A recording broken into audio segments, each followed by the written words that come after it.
My phone down. Is your phone out? Phone on moon? Child. Oh yeah, we so said that on set. I still say that. It's like stuck in my head. Phone on moon. I'm sorry, my last question. Should the cord be on my right or left side for the headphones? On the left side. Okay. Jeffrey, you're such a... Well, no, because I want to mess up the No, you're such a pretty man. I was going to give you a compliment. See, why were you kind of intuiting critique when there was a compliment happening? That is a sign for 2022 is that we have to be expecting good news more.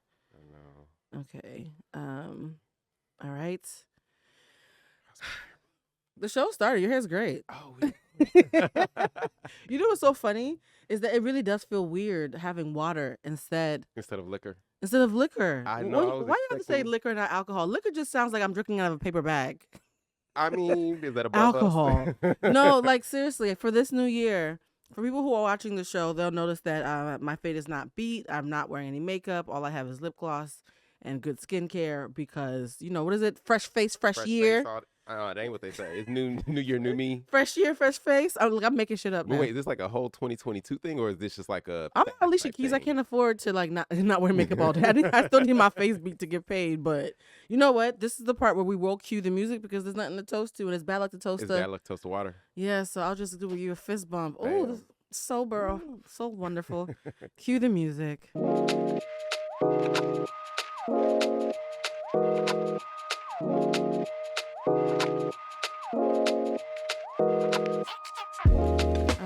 So we're starting the show. I not to sound sad because it's good to be sober. For those of you, I really waiting for music to start playing? It is playing. They're gonna put it in post.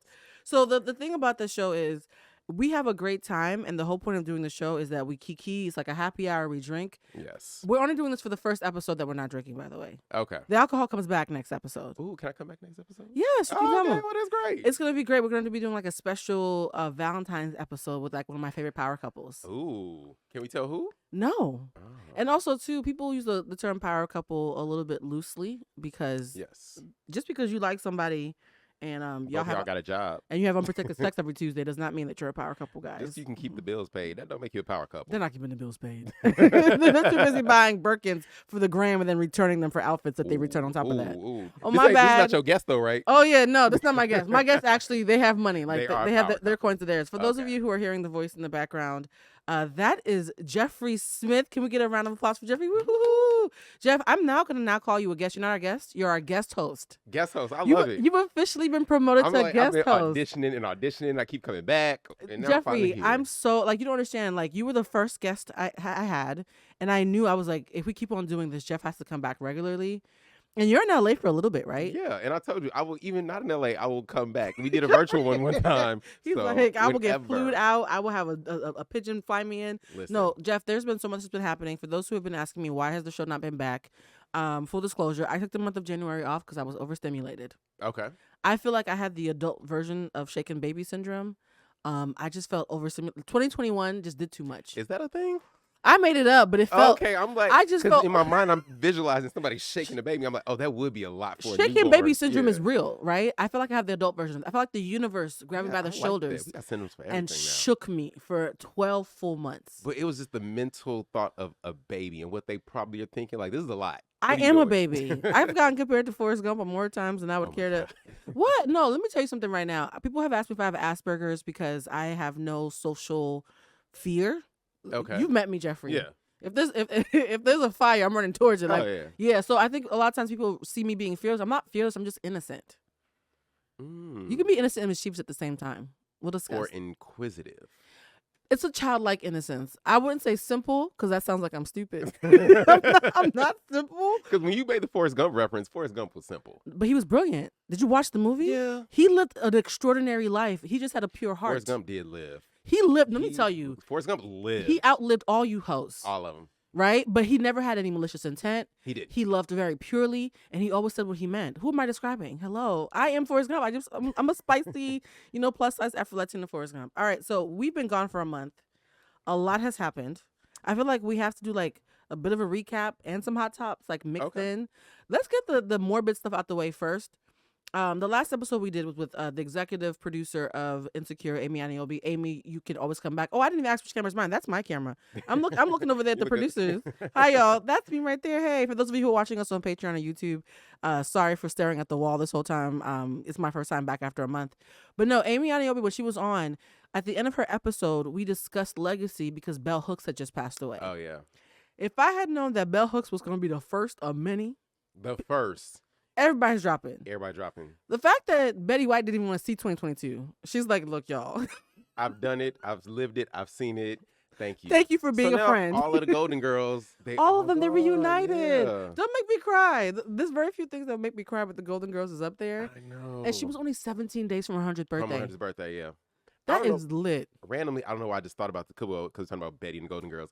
I saw a post the other day that said, because you know, Sex in the City with their reboot, they're getting a lot of flack because their age and everything. I haven't watched it, but somebody pointed out the age they are now is the age that the Golden Girls were when they came out. No, I think they're 2 years younger or 2 years older. Sex in the City girls? Yeah, so there's like a 2-year difference, but they're about the exact same age. Within the same age bracket. They don't do it right. Could you imagine if Blanche Devereaux was walking the streets of Miami like, well, Samantha Jones ain't in the new one, but that's part of the problem. And I know LA is 3 degrees of separation. I know several people who are friends with people who are involved with the show. And I need you to know, I'm going to still say what I mean. No disrespect. The show is tired. It's sad. Really? It makes you sad to age. But you know what? So I haven't watched it, but I love the title. Because honestly, this last year. Oh, the title's brilliant. I have just realized, and life is. And just like that. It's also how she ended every article that she wrote. And just like that, whatever. So it's like a heartening. In this new one or in the No, in the first? old one. In the old one. So it's actually a phrase that she used to say all the time that people don't realize. And she's like, and just like that, I found out that Big was the one. Yeah, my knowledge of Sex in the City is very limited. I'm going to tell you, I feel like a prophet when it comes to the complaints I hear about Sex in the City because I was at a event with Obi and Norman and a couple other folks like maybe 3 years ago. Mm-hmm. And in this thing, they were talking about creatives and how to make creativity more inclusive. Okay. And everybody's being very kumbaya. And you know how I am. Everybody goes left, I'm going to go right. And I said, y'all, no disrespect, but where's the line between being woke and not being entertaining anymore? Because I'm an emotional intelligence coach, so I'm all about being intentional. Okay. But that does not mean that you get to give up the entertainment factor. And I was like, I feel like we're going to enter an age where scripts start to look like just a long line of regurgitated tweets. Because everything's going to be a soundbite or a buzzword or something that they got from an op-ed. Okay, yeah. And I feel like... Is that what they're doing? I feel like And Just Like That is the first show that's being dragged for exactly what I foresaw 3 years ago. It looks like somebody just went on Twitter and looked up social justice warrior hashtags. Oh, it's like a whole... It's too woke. It's woke in a way that even woke people aren't in real life. We want to let y'all know. We hear y'all. Right. Like, they use words like allies and, they make sure the black women have braids. And I was like, it's a lot going on. And they have like a non-binary fuckboy. The thing is, it's like, so cringe. Just allow it to exist. You don't have to point it out. It's cartoonishly woke. Yeah, okay. And every white woman who's the main character, mind you, they're betraying who they used to be because they were badasses, right? Sex and the City, they were so badass.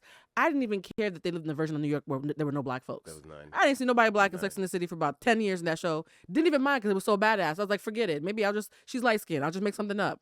But like this version, they're so sad. And all the white women have a colored sidekick.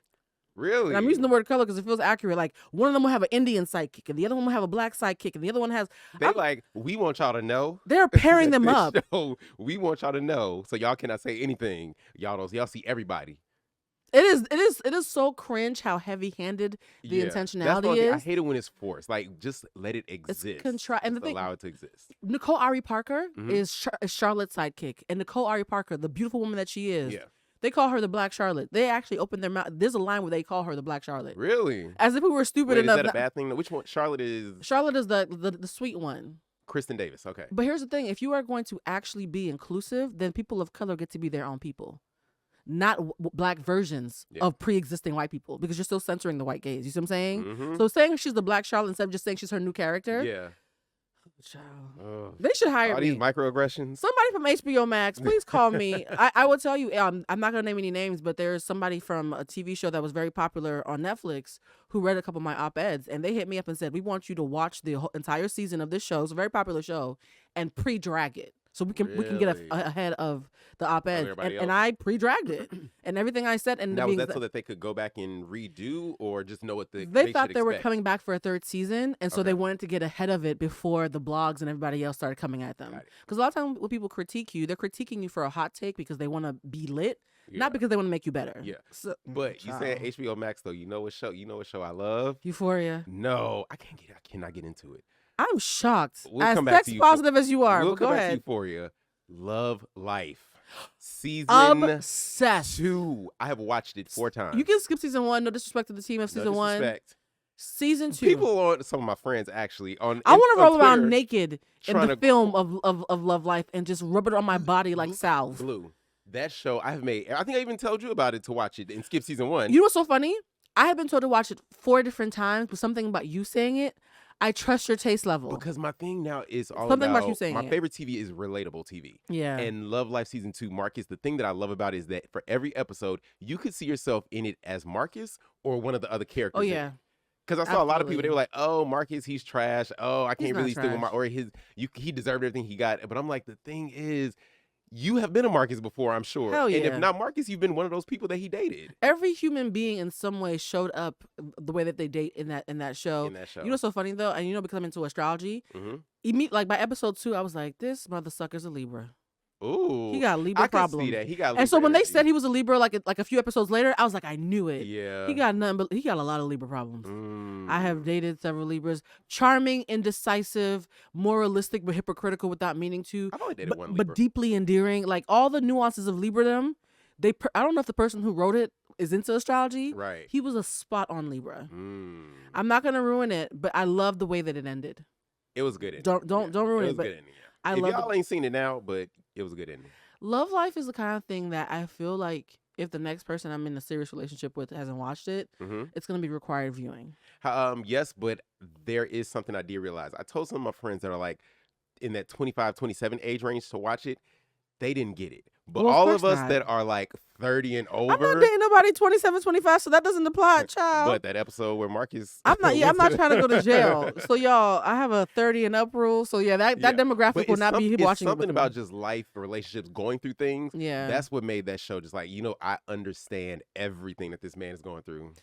Speaking of understanding everything that someone is going through, someone who says that they sometimes struggle to be understood is Kanye West. You like that little segue and little pivot. For those of you who are unfamiliar or do not follow me on social media or don't have Wi-Fi, Kanye West sat down with my Hollywood Unlocked co-host Jason Lee on Monday on an interview that quite literally broke the internet over where we work. Kanye does that. I didn't know the internet could actually break. So let me back up for those of you who don't know. Kanye West is Kanye West. It's Kanye West. I mean, I don't think I need to. Or is it Ye? Ye, it's Ye. Ye, I'm sorry. Not Ye. He's a I donkey said it now. so confidently. Don't get me in trouble because it's 1 degree separation now. So Jason Lee is my co-host of Hollywood Unlocked. He is the creator of Hollywood Unlocked, and he opened up his own studio 2 weeks ago. And the day that he opened it up, he invited us to come see it, look around, whatever. I'm very proud of him. Now, when you start a new endeavor, you're always kind of nervous when you first started because you're like, is anybody going to show up? Is it going to work? This is a heavy investment. And not to say nothing, but the place that it's expensive. Right. Security has to let you up even to go to the studio. Okay. That's how expensive it is. So we're sitting there. We're in an expensive place too. I mean, we are as well. Just there's no security, right? But like at one point, you could tell he's just thinking about it, and suddenly the phone rings, and he picks up the phone and he's talking, and I see his face change, and he starts pointing to the phone. I'm like, what? And that's when I realized through his pantomime, Kanye West has just randomly called him and said, I want to work with you at the studio. Listen. When you ask God, is this investment worth it? Okay. And somebody worth a couple $1 billion calls you and says, yes, it is. That's a response. That is. But as I predicted, I immediately knew because Jason is not a yes man and he's very opinionated. We all are for the show. I knew Kanye would love that because Kanye's not used to pushback. Yeah. So of course, within 3 weeks, him and Kanye are like best buddies now. They do this exclusive interview. Jason calls me and asks me to write the op-ed for the interview. I was like, I did not think I was starting off my Monday writing an op-ed about Kanye West.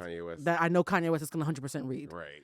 But here's the thing, though. Integrity check. I was not going to change my opinion just because I knew he was going to read it. Yeah, of course not. So I was like, look, I'm going to send it out to y'all. Because I don't think he would not have wanted a fluff piece. But here's the problem, though. I said we need to humanize him even when we disagree with him.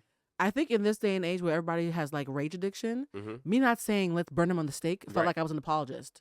I was like, oh, really? I was like, he's a human being. Yeah. All I'm saying is, can we not dehumanize him while we're disagreeing with him? The issue that I've learned is that people are so focused on wanting to be right, especially even in disagreement. They're so focused on wanting to be right that nobody's hearing each other. Exactly. And that's where I am. I don't care about being right or wrong anymore. I just want to be heard. I just sound like you are you over 35?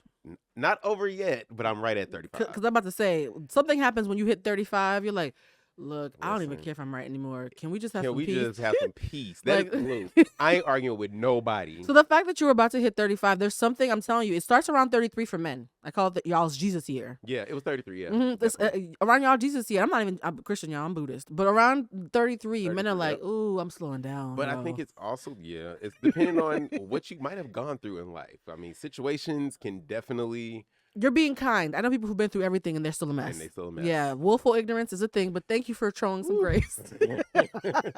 So here's the thing. We write the article, Jason posted the thing, and then Kanye reposted. My Monday, this week started off with Kanye West reposting something that had my name on it. I don't know. I didn't know how to deal. I clicked the link because I was like, Kanye West is... Right. He broke the internet. Like, it was broken. Oh, wow. Server's busy. To have that much power where you can literally just shut down of a fan base. That's why I say, whether you like this man or not, or agree with him or not, and here's the thing, I don't even think Kanye agrees with Kanye all the time. So nobody agrees with him all the time because we're all human and fallible. Yeah. Sometimes you have to admit, whether you like somebody or not, what their impact is. Right. And I think that's what a lot of people lose. You don't have to like somebody to give them their flowers. Yeah. And that's really what I want this episode to be about, is how do we find better ways to give ourselves our flowers? And so I'm going to ask you a question, Jeff. You thought the Kanye thing was coming. All right, listen. I had a comment about Kanye, but we'll come back. No, hit it before I forget. I was going to say, I actually have been going back listening because I haven't listened to his more recent music. But lately I've been playing. No, I didn't play Donda. Okay. I've been playing Dark Fantasy. To me, that's like my favorite album of his. And you know what? I always thought it was cool, but I watched him on the episode of Drink Champs. Mm-hmm. And Noriega was asking him about his music, and he was saying how Dark Fantasy was his personally favorite album. It's his favorite too? Yeah. Oh, I didn't know that's my favorite. That was what inspired me to go back and listen to it. That album is amazing. It's the one that, I'm an empath. It's someone that I emotionally connected. I was like, no, I can feel his feelings. Yes. Like, I can taste his feelings. That album is amazing, yeah. And it's so funny because Damage and I were talking about it. We were at the studio yesterday, and I said, have you heard Donda? He said, when you hear Donda, do not play it in earbuds. It is meant to fill up the room.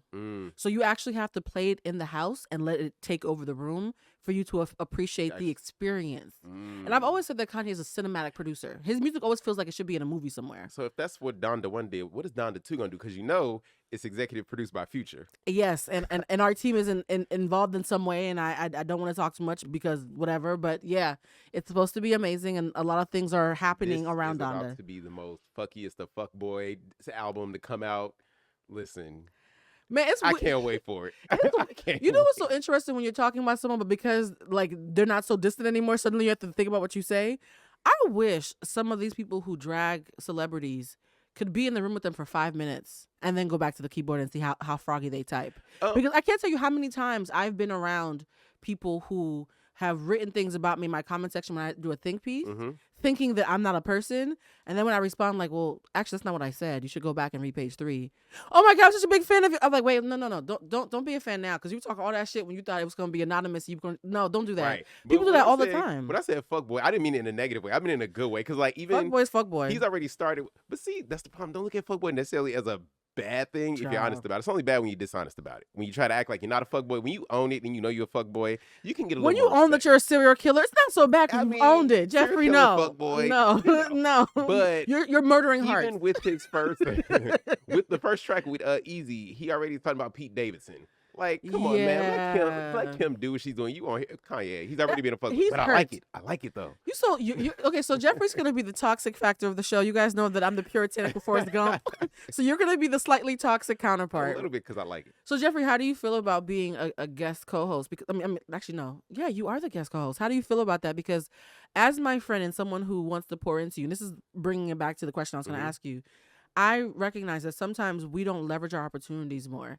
And I was like, I like doing the show alone. I like the autonomy of that. But I was like, so many people have used their platforms to expose their audience to me. And I was like, who do I know who I need to steal my camera more? Who do I need to hear from more? And you were the first person that came to mind. I want to be seen on camera. If you were watching the show, Jeffrey has a fresh twist out, so he came here ready. And I got to put these headphones. That's why I'm holding my headphones, y'all, because I was trying to give y'all curls for Jeffrey days. has his headset dangling behind his ear so that he won't ruin his hair. Yeah, I was trying to give curls, You're such a tourist. I've been on this natural hair journey for now almost 2 years. It'd be 2 years in April. And I could not figure out how to do my own like twist for the. They're hard. They're very hard. Just now, almost 2 years later, I finally got it to where I can twist it and get these curls. Oh, I so can't. I was giving them to you. Blue, I got my my beard got trimmed up. Yeah, this is for you. You look very well manicured. Like this is like a third date situation happening. I feel very, very first blessed. Date. Always first date. You got to be listening. No, but third date is the one that you are guaranteed sex. Apparently, that's what the kids say. Third date? Jeffrey be fucking on the first date, so let's not. I'm like, third date. Jeffrey's like, third. Damn, y'all wait that long? Okay, so we have to take it to the next hot topic. We talked about Kanye. We talked about you giving you flowers and why I wanted you in the show, because I want more people to realize how amazing you are. Thank you. And I don't give that compliment lightly, because Jeffrey, you know me. I know. Everybody don't deserve it. I'm a compassionate person, but I'm not a nice person, because nice is performative. You are not. No. So let me explain it to you. Nice is what you say. So when people say, "Oh, she's so nice," it's usually because you said something that's pleasurable to their ego. Kind is what you do. When people are like, she's really kind, is demonstrative. It's something that you've done. Compassionate is the best of both, which means you'll do what's right even if it doesn't feel good to the person. So I'm a very compassionate person because I love you so much. If you fucking up, I'll be the first one to tell you because I'm compassionate. Yeah. If you need me to help you, I'll be kind. I won't always say something that makes you feel good, though. And so because sometimes I can be nice, but I don't lean on it heavily, though. Yeah, okay, I'm not saying you don't lean on it, but you are, like, when you got out of the car, the first thing you pointed out was my hair. You was like, yes, come on, hair. But that's nice, though. But it was. But I meant it, though. You meant it, yeah. It wasn't performative. Yeah. So that's what I mean. You're not a performative nice person, but you are a nice person. I appreciate that. Because a lot of you are performatively nice out there. Because that did make my ego feel good. It did. It's all about my hair today. That's the thing about being sincere. I always say that if you sincerely think something nice about someone, why not say it? Why not say it? That is what I do all the time. Now, if you have to make it up and you're like looking for something to say nice about, then it's contrived. It's performative. Yeah, please don't show me your baby unless you know it's cute, y'all. I'm gonna look away because I feel bad. But yeah, if your baby is going through a growth spurt, I'm like, look at the baby. Oh, being a baby. Being a baby. Look at you just in yellow. Oh, right. Just your ears are brown. You're gonna darken up in a couple years, huh? All right. So next hot topic I want to talk about is Wendy Williams show. It's still on. The Wendy Williams show is still on. They have a rotating roster. They didn't plan all the way out through March at this point. But I'm exhausted. The thing is, it's Deb Munum, whatever the production company is, they have to fulfill that contract. They have to fulfill the contract, but I also think that they're not choosing wisely and they're being lazy about who they're choosing. You know what? My theory is they're choosing people who can keep us mildly engaged without actually threatening Wendy herself or dethroning her. But the thing is, Wendy ain't coming back. Wendy's not coming back. I mean, I am not. I'm not allowed to say that, allegedly, but yes, Jeffrey's opinion. I know, and I don't know for a fact. I believe that Wendy is not coming back. You can't miss a whole season. I think she'll definitely have a farewell show at some point, because I would actually hate for her show to just end without her getting that moment to say goodbye. She's been there for 12 years. This 13th year. I don't know what this is about, but I don't think she's gonna come back. And honestly, it's been about a year. Do you really miss Wendy now? Yes, because the show sucks without her. But see, I'm not watching the show, so I'm used to the show not being in. Exactly. I'm used to the show not being in my life. So for Wendy to come back in August, in the fall or whatever, I'd be like, "Oh, y'all rebooting this show?" You know who was supposed to be on the show, and he talks about this? Jason. And the funny, a guest? No, as a host. And then what's so funny is because he's already been a guest several times before. Okay. Before I started working with Jason, when people would ask me who he was, I'd be like, oh, that's the guy who's probably going to replace Wendy Williams someday. So before I ever worked with him, knew him, so this is not me being biased because we're coworkers, I always saw Jason as the next Wendy Williams. So the fact that he's been on the show and they're friendly and he always kills it and they won't have him on, that's suspect to me. It feels real funny that you wouldn't have somebody who's such an obvious good fit for that show. And the thing is, Perez Hilton actually wrote under the Wendy's page. They had a video Sherry Shepherd doing a stand-up act. Like, she wasn't being a host, she was just doing stand-up. And Perez said, y'all need to have me and Jason Lee co-host. And Jason came underneath like, yeah, y'all need to have us come on. What's interesting though with Sherry, because that was like one episode I did watch when Sherry was on there. I really enjoyed Sherry as a View co-host. Yeah, she's meant to be a part of an ensemble. Yeah, and I thought that's why I thought I would like her on the. But yeah. You know what it is, because you can literally see her. She's not. You see how right now we're having a conversation. Like I have an itinerary in front of me. Yeah. But we're still in the moment having a conversation. Yeah. Sherry Shepherd, no matter what the actual conversation is, she has a comedy routine that she wants to get off. Yes. And so sometimes she leaves good conversation out of it so she can get back to her routine. Yes. That is not a talk show host. And Sherry, if you see this, I meant what I said. Do better. So I have a very soft spot for Sherry Shepherd. She gave me one of my life mottos and quotes. This was years ago when she first joined The View. Hit it. They did her little her package and everything, but she was saying she was working in the office, blah blah blah, this and that. But it came down to her just saying, if it were all about stability, you wouldn't need faith. because she was trying to decide if she wanted to leave that job and step into Hollywood, and look where she is now. She hey, you might not like her, but she is co-hosting the daytime talk I don't show. dislike her. No, not you. I mean, like the audience, y'all might not like her. But I think Sherri Shepherd is amazing. I think she's a good heart. I think she's a good mother. I want to meet. Yeah, I think that me and Sherri could actually be friends and And she's from Chicago, right? And get drunk together. So I actually like Sherri, which is why I'm coming from a place of love. Mm-hmm. The comedy routines are too contrived. You are a talk show host. Be in the moment. Yeah, and that's the one thing that's missing. If she was killing it, I'm not a hater. I would have said she was killing it. She's from Chicago, and her son name is Jeffrey. So Jeffrey's biased. So I'm going to listen. I'm speaking this into. I'm going to manifest. We're going to go into the next topic because Jeffrey's already shown that he has a bias towards Sherri Shepherd that I did not know about. Really? All right. Next up, we have the infamous Drake hot sauce gate. Oh my God! How do you? Okay. For those who don't know, let me get the audience on board because some people. They get their news from us and they don't know what's happening. Drake apparently has a video vixen or an Instagram model. I don't know what that means. I think if you have Wi-Fi and you have nice underwear, you're an Instagram model. Instagram account. But there's a girl with an Instagram account who is saying that she went on a date with Drake allegedly, and that they had sex, and that he went in the bathroom and threw away the condom, and she went in the bathroom and was trying to get a bag. She took the condom and tried to shove it up her vagine and started burning, and that's when Drake ran in and said, "I'm so sorry, I put hot sauce in it to kill my sperm." Now, I'm not Perry Mason. I'm not a lawyer, but there are several holes in this story. Number one, exactly. Hot sauce is red or green or various other colors. Yes. Why were you shoving pink at the lightest substances? I mean, after seeing that, you actually should have been walking out asking some questions. Why is your semen bleeding? Like, are you serious? Right. And also, too, if Drake caught somebody trying to impregnate themselves, I doubt that he would be apologetic. Exactly. The whole story felt fake to me. But also, the only thing I was thinking is like, oh, what if she went, you go to the bathroom in the middle of the night sometimes, you don't turn the lights on. What if, she ain't had the lights on? And ended up accidentally shoving a condom up her vagina? I mean, she knew she was looking for it, but not turning the lights on, just like, let me reach in. So you're shoving a condom in you in the dark. I'm not. You understand how bad this story is devolving. Oh, yeah. So I think it's trash. I think it's all fake. It's just a moment she was looking for. It made a funny moment because I saw a lot of memes with like Drake with hot sauce and different. He actually loved sriracha and had a whole post that he dedicated to his girlfriend sriracha. So that's funny. That's the sponsorship right there. I don't think Drake even needs. He don't need it. I would just cut to troll. If I was Drake, I would do it just to troll. I feel like Drake prints his own money in Canada. I feel like the Canadian Treasury just lets him have a machine next to his bed and he just churns it like butter and prints his own 20s. Seriously. The next topic so we don't believe her, right? Because my thing was, I don't believe the story at all. When I first heard it, it was funny, but I was like, no. His response was he had a picture of him looking forlornly at some flowers because Drake is such a fuckboy. I love him. He's my toxic king. See, a good fuckboy, right? No, I didn't say that. I'm acknowledging it's bad like junk food, but I still like it. I'm gonna start a club. And he wrote, please don't. The good guy fuckboy. No, we're not getting. We're gonna actually. That's the next hot topic. Wait for that. And he said in his comment, you can have your 15 minutes. I'll take the other 23 hours and 45 minutes. Bars. So even when you are talking ill of Drake, he's still thinking about his next album.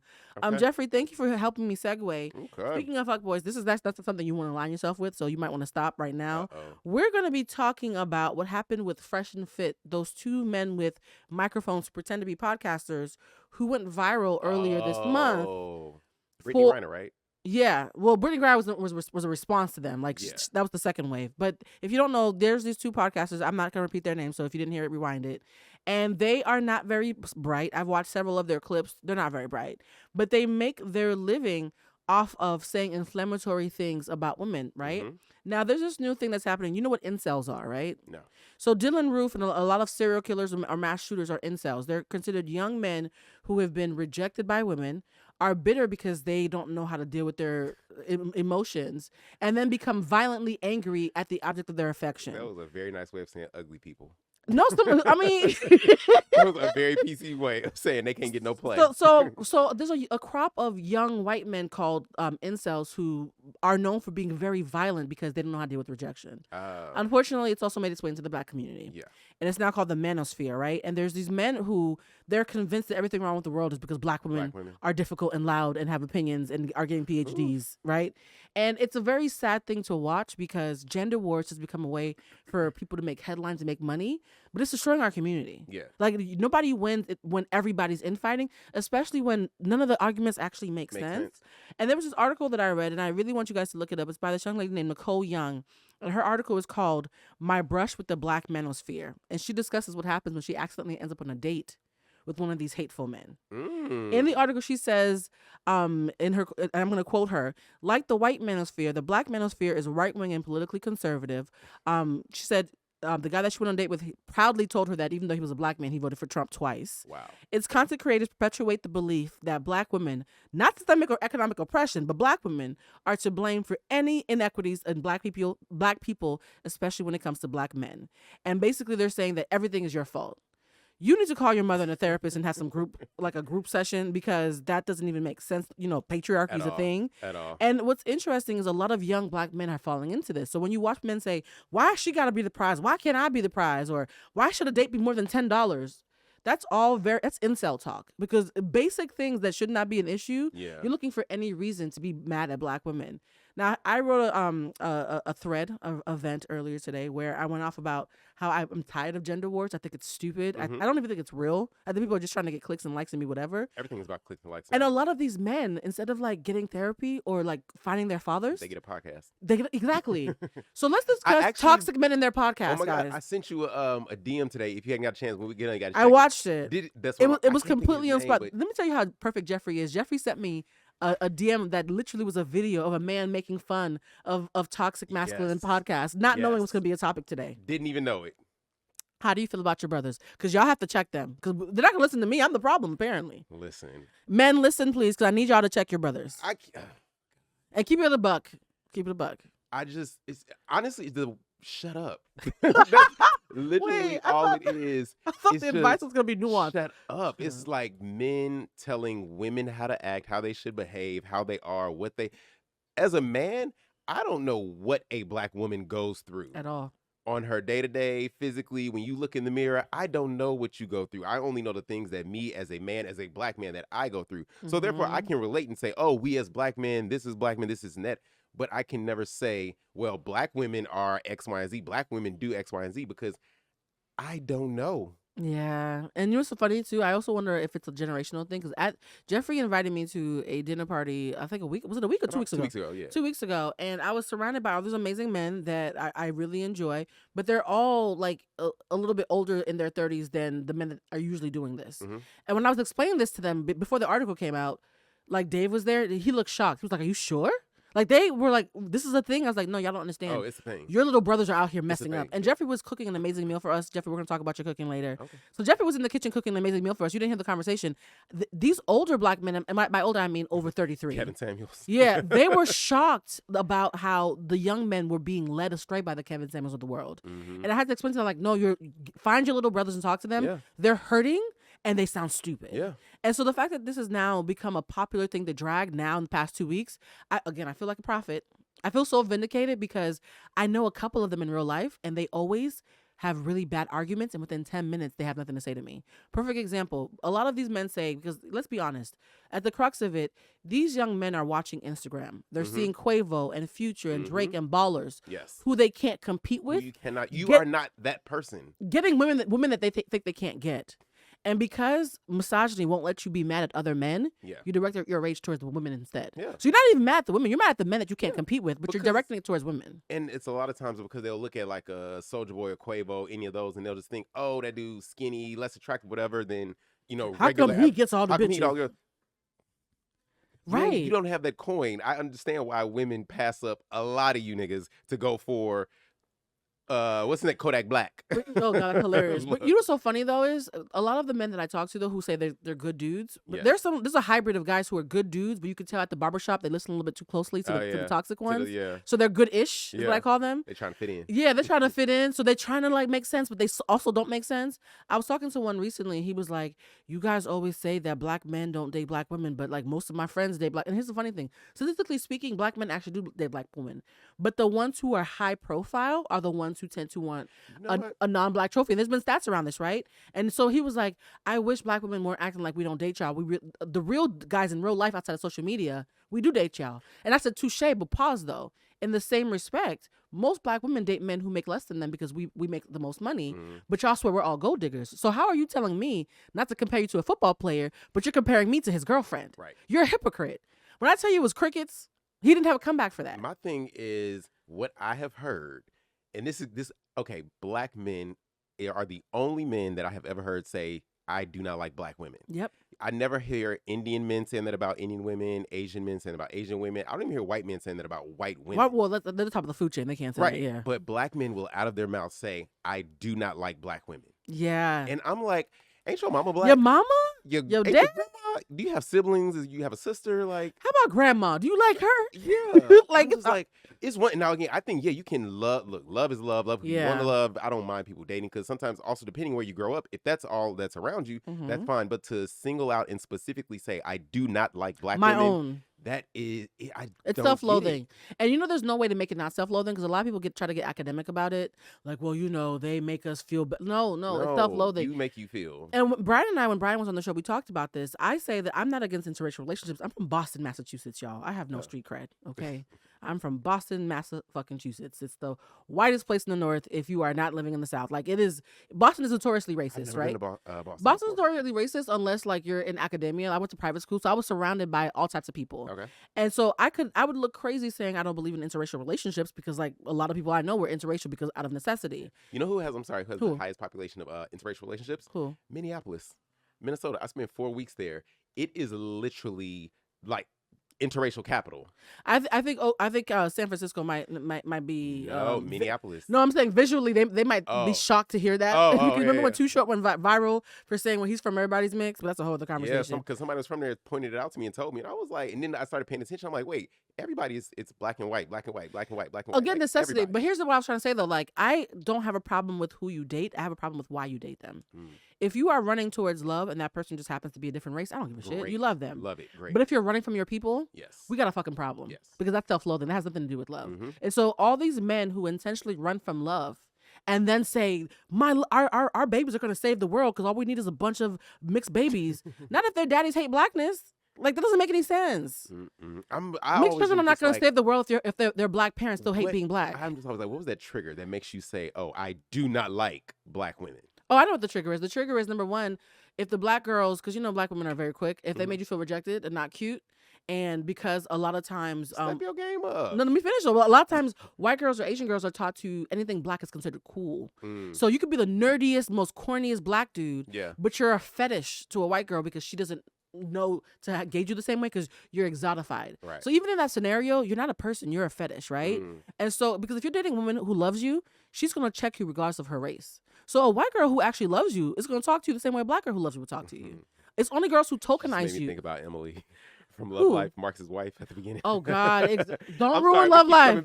We keep coming back to Love Life. We don't want to ruin it. But Marcus in Love Life is actually like, this is a great segue. You're right. He's actually dating a woman who very much fetishizes him being black. So all the people I know who are in interracial relationships that are real and go towards love, those girls talk to their boyfriends the way any black woman I know talks to their boyfriends. There's no difference. So a woman who loves you is going to always check you. So you can't use I don't want accountability because white girls are easier. First of all, you're dissing them. White women still have minds and they can still think and critique. So you're not even giving her a compliment, right? And also, too, I think we need to start being honest about the fact that we want blackness as long as it's not on the black woman. So you want my lips, just not me. You want my ass, just not me. You want my flavor, just not me. And so commodifying blackness and using it as something that they can sell out to other people has not made men think, oh, if I find a white girl and I'm already black, we can have these designer babies. And then, that's kind of gross, guys. And summer 2020 happened. You spend the whole pandemic explaining to them why we're mad. Oh, now you found something you don't like. It's all fun and games until you are with somebody who's fetishized you, and now it's 2020. You're in the pandemic. George Floyd has died, Black Lives and you Matter. can't talk to her parents about it because they voted for Trump. Like, and now it's just getting awkward, right? Right. Now you want to call your home. You want to call Chanel. Now you're calling the black girl that you wouldn't give the time of day to console you because you think that she's not good enough to date. But let's not even get into it. So in summation, Jeffrey said, "Shut up." I thought his feedback was going to be more nuanced than that. My feedback is you're hurt. This all smells like hurt. Yeah, that's definitely. They're just nobody ignorant. like it's willful ignorance. Nobody healed talks like this. Yeah, and stop using preference as your way to hide vitriol. It's not a preference if you hate yourself. Right. Sometimes I just wonder, like, at this point, because everything is, I think, just anything on social media is all about clickbait. Child, yeah, it is. I'm wondering, do a lot of them actually believe what they say? Because a part of me is like, is Kevin Samuels for real drinking his own Kool-Aid, or is he just saying something to get views and get people to watch? And I think he's a homosexual, so I don't even think he cares about any kind of woman. Exactly. So he really don't make those statements he make about black women. He really don't believe. And everybody on this stage is queer guys, so we're not being like gay bashy or whatever. We just think he's family. He's under the rainbow with the rest of us. Kevin, girl. Honey. There's a video of Kevin Samuels who was actually doing a episode of his show, and he accidentally flipped his camera, and there was a man lying in his bed. And he was like, oop, and then he flipped it back and went right back. He's like, hey, there's a man in the bed. Like, he just saw him for the first time. You've been staring at him laying in the bed the whole time, sir. So Kevin Samuels, like, being a self-loathing black man who might be in the closet. It was a rotund black man laid out in the bed like he had just had a full meal. That's not your producer, but okay. All right. That's a whole other thing. Let's pivot now to, speaking of accountability. Again, I'm trying to do these segues more. Did you hear about the Tasha K. Cardi B case? I did hear about it, but I don't know about I'm not going to go too much into it, but for those of you who don't know, like Jeff, Tasha K is a very, very malicious YouTuber who just says flagrantly horrible things about people. Really? Like, she says things that are so wild. I'm like, how have you not been sued earlier? Worse than Kaya? She said that the Brat and Lisa Ray aren't sisters, they're lovers. Like, she says crazy shit. Or she'll be like, so-and-so has AIDS. Listen to the Queen's Court. Well, she said the one thing, she said I think Jason or somebody had AIDS. She said the Cardi's, like, she makes all, like, somebody molested somebody in Cardi's family. Like, she says, like, things that are nasty. Okay. So Cardi sued her. To make an example of her, she won the case. I think that she won $3.8 million. Okay. And we were talking about it on the show earlier this week, and I was like, I remember, and guys, don't make me feel old, but I had my first website, because back then we didn't have blogs. That's how old I am, guys. We didn't have blogs back in the day. So I had my first website in the year 2000, before the word blog was invented. And eventually, a year or two later, the word blog was invented, and we all switched to blogging. Back then, we just had our own URLs. And in 20 years, it's taken the law 20 years to catch up with the blogosphere. They're now just figuring out how to make bloggers accountable for malicious intent and defamation. Now that a blogger who is so popular with 1 million subscribers has lost $4 million because of this, it's going to create a precedent. So now, even if you're not a journalist but you're a blogger, you can still be sued for talking crazy. Because they didn't know how to really regulate the internet. You know, at the time it was new, and it's like, oh, you know, freedom of speech. Okay, when versus on TV versus when it's online, you know, print versus digital. Freedom of speech does not mean you're free from consequences. That's the thing. So my thing is, do you think that because celebrities are starting to make examples and suing people, that these bloggers will now be tread more lightly with the way that they are moving? Yeah, seeing that she lost that amount of money, because that's what it's about. It's about, $4 again, million. it's all everything's clickbait. People need an audience, so it's definitely will make them watch what they say more. You know what's so interesting? While I was getting ready for the show, I was listening to The Read. Shout out to The Read. They paved the way for so many of us. Love you guys, The Read. The What's Read going on, Kid Fury? Kid Fury. You almost said his real name, so I had to catch myself. You had to catch yourself. But, like, I love The Read. But the funny thing is, at the end of the show, they always go in on someone who they think is, like, living wrong. This episode, Crystal went in on B. Scott. Oh, I haven't listened yet. Because she said she thought it was disgusting that B. Scott's team wrote exclusive Regina King's son dies of suicide before Regina King had a chance to talk to anybody. And she was like, the fact that you were so thirsty for clicks, and not only did you break the story, but you called it an exclusive, like you were like, look what we got. She said that she cussed him, like, and you know I love B. Scott. I like B. But too. I was like, you guys might have to take the L on this one. Yeah. So what is that line when mind you, Regina King is one of those actresses who like, that is one nobody of has a problem with. Black sweetheart, like you don't. And she's mainstream. White folks love her. Black folks love her. Asian folks love her. She is she's from LA. She's a local girl who made good. Like, Regina King is royalty. Regina Ben King. She's one of those girls that's off limits. She's off limits. And you did that to Regina King. Like, it would have been bad to anybody, but you did it to Regina King. So my question is, like, what's that line? If you had been B. Scott and you have found out before anybody that Regina King's son committed suicide, that's one. I'm sorry. You just let the other blogs and other people. I personally just. And you don't put the word exclusive. Exclusive. That was tacky. I mean, I would, of course, print it, but I would wait until at least Regina has mentioned it. Ask for a statement. And it's not about being. That's one point where your audience will come to you to see what you have to say about it. Yeah. Exclusive is when you're trying to, like, break the story, grab all the attention. So yeah, that's one where I think. Sorry, she just took the L, and I know her editor too, and I like him as well. But yeah. Oh, and they got defensive. They were actually cussing out the audience who was pointing it out, saying, "Well, if a white publication had done it, don't do the race card when you're wrong. Don't do that." Because people eventually got the statement from her. But you know what? This is one of the times where she's a relationship with People magazine. Let them get that out first, and then you comment on it. But if you're for the culture, you have to think about how you're impacting us. This is a painful story. And then I'm trying now's where I'm playing devil's advocate, trying to be both sides. But at the same time, you know, you have this huge platform. This is what, you know, you do and everything. The word exclusive probably could have been taken off. Oh, no, 100%. It was disgusting. Yeah, but I understand why it's like, oh, be the first to break the story. But here's the thing, though, because B. Scott and his whole thingy is about being for the culture and being inclusive and not tone deaf. Actually, I'm gonna get back on your side because you know what? I'm so sorry. I just listened to because I listened to B. Scott's podcast. Exactly. And in the last episode that was out, it was an interview where he was on The Real. Cynthia Bailey was guest hosting, and she talks about why she likes Be respected as a podcaster. Them, I think them. I'm so sorry if I'm but do really apologize if I'm messing up the pronouns. But Cynthia said in that interview, she said something that was really like she was shit talking. Mm-hmm. And after the interview, she called B mm-hmm. and asked if it could be taken out, mm-hmm. and B took it out because he wanted to. B wanted to uphold just that their relationship was good and everything. Exactly. And now for me, I'm like, you don't do that, because then also like, oh, if you like other people, didn't say names, but who probably hinted at the show, it would have been in there. But you can't pick and choose the moral high ground. Yeah. Especially when you rely so much on your community to have your back. Yeah. When B was blacklisted from BET and was going through all that transphobia with BET, and luckily because Lena Waithe is a champion of theirs, got them back on BET, and BET made amends for that very transphobic mistake. Yeah. You were relying on the community to help you during a moment of tone deafness. Yeah. So you can't in turn then do us dirty when you're relying on our grace all the time. I guess, you know what, the only thing that I would like to say... but I will say that I think B still has an opportunity to make it right and say, you know what, now that we've thought about it, you were right. It was a knee-jerk reaction. Next time we'll do better. So I'm hoping that B cleans it up. I just going to say, for me, I honestly just want to say, what was the intention behind it? To have an exclusive. That word exclusive. The minute you were exclusive, you ain't got to say shit else. I know exactly what you're... This is not Scooby-Doo mystery, y'all. Because, of course, it does fall on B because it is B's platform, B's website. But was it like... The person who wrote it was named as the writer, or let me tell you, who uploaded it? It's B's platform, and they doubled down. So it wasn't like it was a mistake. Okay, yeah. They doubled down and was swinging towards the rafters at people who were critiquing them. It's about intention. Was your intention to whoop it up on Instagram and social media? They had you at the first word. They weren't an exclusive. Yeah. On the backs of a dead black child. And that saddens me. Let's grow from it. Let's find out. I hope, and the funny thing is, until Crystal said it, I didn't know what was happening. But by the time Crystal was done, I was like, "Damn, somebody needs to call B." I need to go listen. I haven't listened to this week's episode yet. So yeah, we have mutual friends. I almost hit one of them up, like, "Y'all, can y'all make sure that B listens to this because this is bad." Yeah. But this is a perfect example of why we started off this episode talking about how I wrote an article saying I do not agree with a lot of things that Kanye West says. I'm not a yes man just because he's 1 degree of separation and involved with people from my team.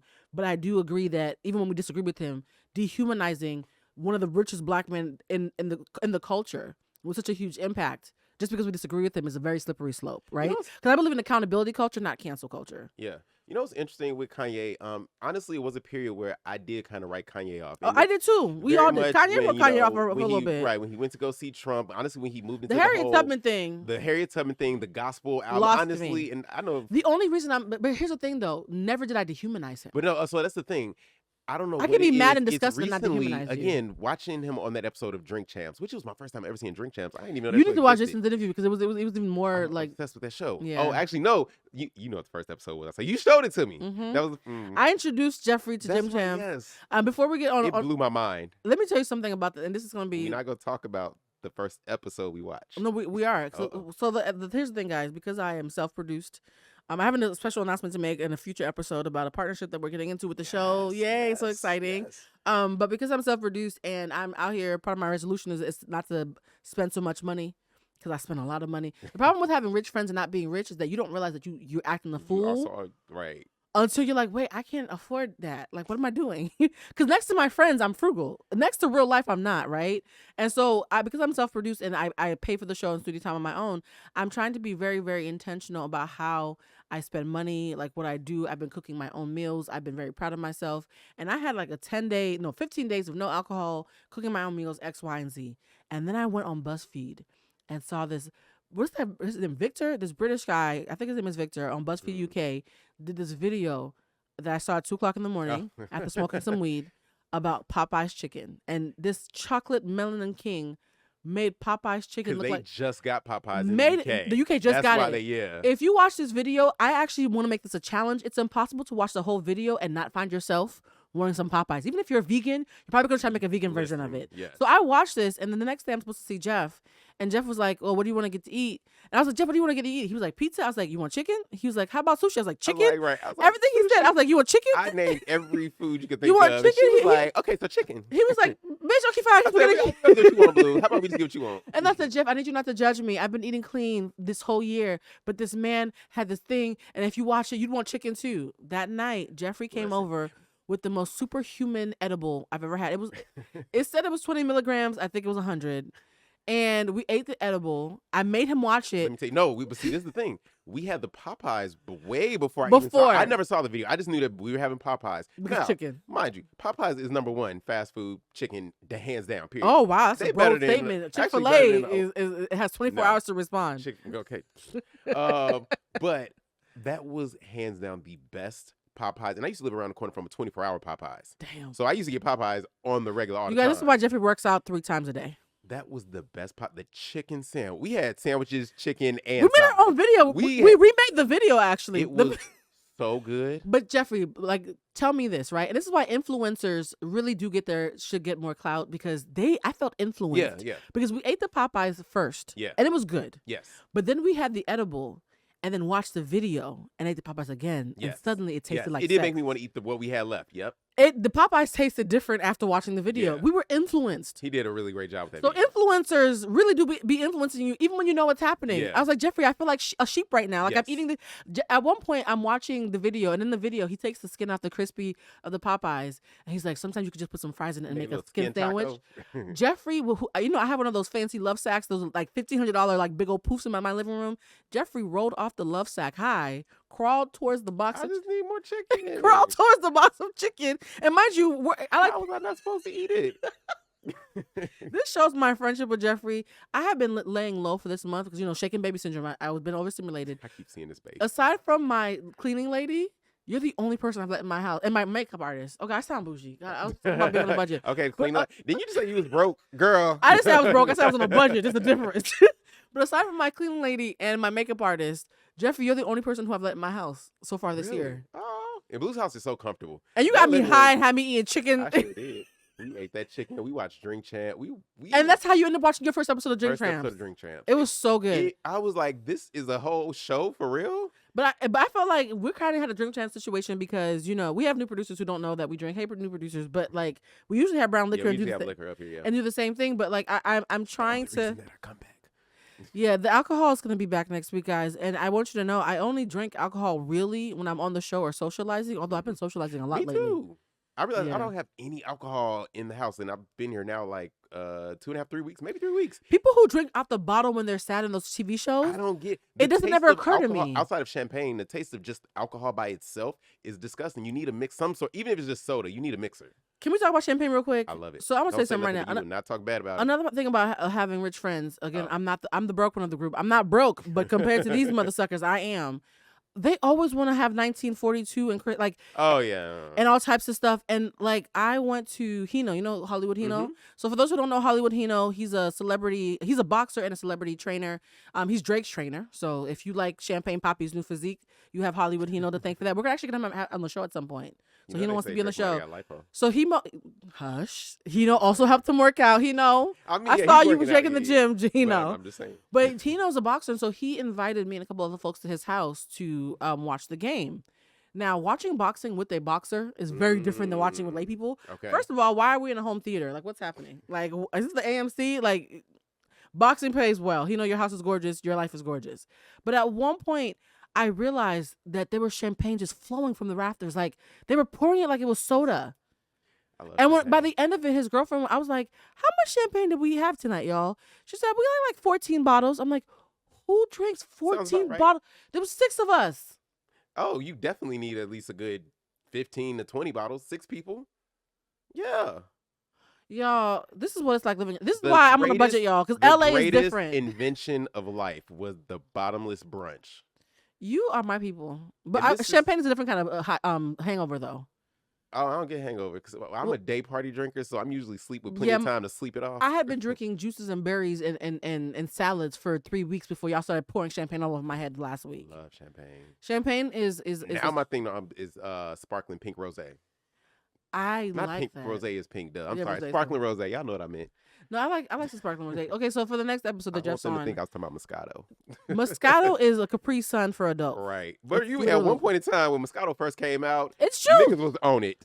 I'm gonna tell you right now, I'll drink Moscato, but to me it's juice. It's not I alcohol. don't even touch Moscato. No. Well, I can't because the sugar content. Exactly. At It's this- a dessert wine. That's what a lot of people didn't know at the At time. my big age, It's a I dessert can't be wine. drinking Moscato like it's anything more than juice. Oof. Jeff, I can't believe that the show is about to end soon. No. I want to quickly shout out the people who have passed away, like an in memoriam. We started with that and jumped right over it. Because we're real friends. You can always tell that we're real friends in real life.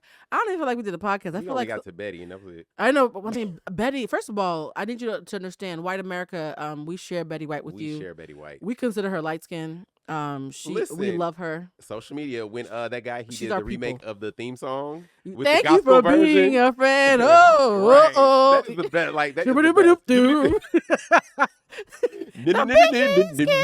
best. Like I'm telling you, we slice things, but no, we love Betty. There are some people in this world. This is why I always say when people think that being pro-black means you're anti-white, I say bullshit. Not at all. If you're good to black people, we won't even blink to accept you. Listen, We be waiting to accept y'all. Like, just be nice to us, right? Betty White is a perfect example. I was watching. I'm sorry, and circling back, I was watching The View today. Christina Ricci was on. Every time I see her, I'm just like, that's Wednesday. Yeah, we Like, love her. We love her. We love like white folks who are actually not problematic. It's the ones who are That's questionable. what it is, yeah. But Betty White back in the day, and the funny thing is, I watched a documentary about Betty White 2 days before she died. You know, I have a bit of a gift, y'all. I felt it. I was like, I feel like watching something about Betty White, and I literally searched for Betty White documentary. Oh wow. 48 hours, she was gone. Like it freaked me out a little bit. In the documentary, they talked about how back in the 50s, she had a show, like a variety show, because she literally had an 80-year career. Mm-hmm. And she had a black guy in her band, and he was heavily featured. Yes, like he was front and center. Yes. He wasn't in the back. He was front and center. And they said, we're going to cancel you if you take him off. She was like, cancel us. We're not taking him off. Mm-hmm. She was an ally before it was a word, because she was a decent human being. Yes. But let's not get stuck on Betty. See, keep on getting stuck on Betty. All right, rest in peace. So we lost Betty. We lost Sidney Poitier. You see how it's different, right? Sidney Poitier was a black man who was legendary, but we're not sure he always wanted to be black. So you see how we talked about Betty first. But you know what? Let me tell you though, Sidney Poitier is legend. But he is one of those actors who I met him back in 2000. It was either 12 or 13. Jeffrey has an acting background, guys. Yeah, Go ahead. I do. Yeah. No, but at this event that Kevin Hart was hosted before he was Kevin Hart. Right. It was so good. But at the end, you know, everybody's meeting people. You have a lot of legends there. Robert Townsend is there. Keenan Ivory Wayans is there. Just so many. Jennifer Lewis, Loretta Devine, Marla Gibbs. I met all of these women. But Sidney Poitier was there. And of course, I want to get a photo with Sidney Poitier. Of course. Long ass line. Everybody, myself, including all the other A-listers and Hollywood people that were there. Finally, I got up to him. You know, can I get a photo? They're trying to move people along. We took a photo. And I looked at it, and it was kind of blurry. I don't know if he was watching me or not, but he stopped me. He was like, "Come here, young man." You know that voice. Young man. Young man. The voice of God. He said, "I don't think you like that photo. Come on, let's take another." It like literally stopped all of these people are waiting and stopped it and said, gave it back to whoever was taking the photo. And we took a photo, which I posted, you know, when he passed on my page and everything. But I will always remember him for that moment. No, Sidney Poitier, let me clarify real quick because we do have to leave for time. Sidney Poitier loved black people, but he was from an era where black people were taught that the promised land was being as white as possible. Mm-hmm. And so a lot of the things that we judge him for are because he was from a different era. Yeah. You had to be white assimilating to survive. And so he was from a different time. He's from a different time, yeah. But he still loved us. But like sometimes when you see the things that he said, you cringe a little bit like, oh, that didn't age well. He's one of those Sidney never forgot he was black, but he knew when he walked out the door, he had to assimilate. Right. And so we lost Betty White, Sidney Poitier, Meatloaf, Louis Anderson, Andre Leon Talley. We could do a whole segment on him alone. Bob Saget, Peter Robbins, who y'all don't know is the voice of Charlie Brown. I'm telling you, everybody's been dropping. But what you saying, Bob Saget, he was another one that fits with the Betty Whites. Black people love Bob. Danny Tanner. He told dirty jokes though. That man was nasty. If you really look at Bob Saget was a nasty man, but we loved him. So a lot of people have passed away. And so one of the things that I really thought about was powerful in the Kanye op-ed that I wrote. And this is not me shouting myself out, although if you want to look up the article that I wrote that Kanye West reposted. If I wasn't gonna hit your mic, I would come pat you on the back. Call It's Time That We Humanize Kanye West. It's on HollywoodUnlocked.com. One of the things that he said was, why do we wait until people are past to give them their flowers? Yes. He's like, I want to give everybody their flowers while they're still here. And there's a pureness in that I do believe from him, right? Like kind of at the end of the day, I still see that Gemini little boy who just wants to be a creative. Mm-hmm. And so I think it's really, really important that we think about giving people their flowers intentionally in 2022, ourselves included, because you don't know how long you have. And speaking of giving flowers, Jeffrey and I are having a part 2 of that debaucherous night that we just told you about, the fried chicken, and we're going to my house after this. We're going to Popeyes, and it's the 28th of the day that we're taping this. We're going to be watching the Janet Jackson, our fellow Taurus sister. Yes, the documentary. Me and Jeffrey are 2 Tauruses, our fellow Taurus sister. We're going to watch the Janet Jackson documentary, and I want you to come back, Jeffrey. I didn't tell you this. It's a surprise.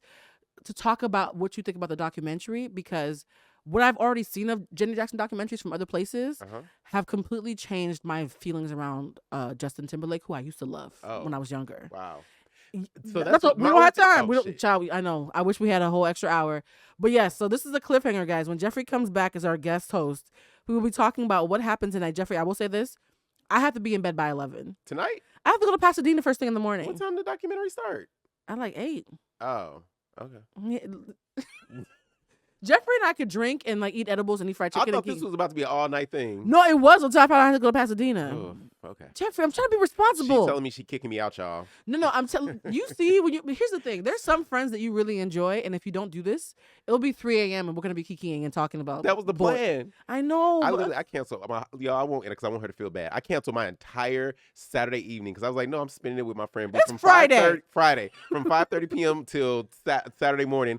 I'm kicking it with Blue. Well, you didn't tell me. Now I'm being told I got to get out. No, but first of all, I'm going to Pasadena. I'm doing something for my health, guys. We'll get into that also later. But no, the Janet Jackson documentary, I cannot wait to see it. You all owe her an apology. Can't wait to see We'll it. get back into that, but a lot of people, particularly the media and Black people too, owe Janet Jackson an apology. And after we watch the documentary and heard her version, we'll explain to you why you had our sister fucked up. Jeffrey, we were supposed to talk about so many other things. I know. I want you guys to keep an eye out for when Jeffrey comes back, because Jeffrey is actually an amazing chef. He's a celebrity chef, because everybody you cook for is freaking important. Jeffrey knows half of Hollywood, guys. He's playing modest because he's my friend, but he knows everybody. I don't know them people. No. Jeffrey, we just talked about how like there's the 6 shows that everybody's talking about. Right. You know somebody on every show.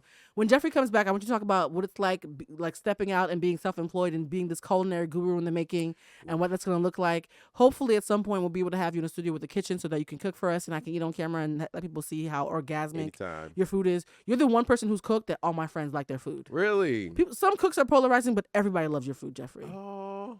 Jeffrey, tell them where they can find you. You all can find me on social media. Everything is at Jeffro5, JEF1FRO5. Also, my food page is Best Kept Secrets, INTL, short for international. Makes sense. I didn't know that a lot of people didn't know INTL was short for international. Oh, wow. That's a different conversation. Best Kept Secrets International, INTL. And yeah. You guys, this hour went by quickly. If I had a rich benefactor, the episodes would be longer. Somebody cut me a check, because clearly we know how to talk. And that concludes our first episode of 2022. And for those who've been wondering, well, Blue, how often are you going to be coming? I'm committing to have the show come out at least bi-weekly. Okay. So at least every other week. But there'll be some weeks where it'll be every week. Yeah. But don't expect it, because, sis got bills and responsibilities. But bi-weekly is my commitment, at least until April, when my birthday is. Okay. Jeffrey, I love you. And that concludes our first 2022 show. Yay! It was good. It's time to get some chicken now. All right, bye, y'all. I'm hungry. Bye.